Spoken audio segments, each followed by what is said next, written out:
Giêsu là bên cha anh khỏi cô lệ vâng em thao saya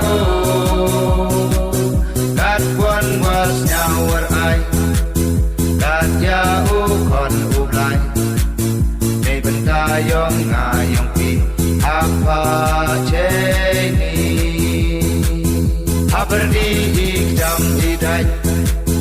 la kaya Giêsu là bên cha anh khỏi cô lệ vâng em thao saya kat wan was nyawar ai kat ya kon ublai nei bên ta yong nga yong pi apa cheni ye chan ye men kami de lang wagi angel kana warta wadawan chaka bertai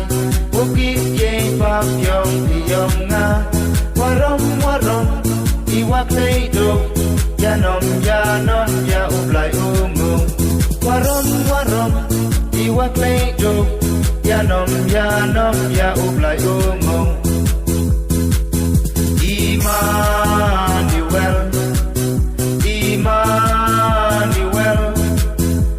Immanuel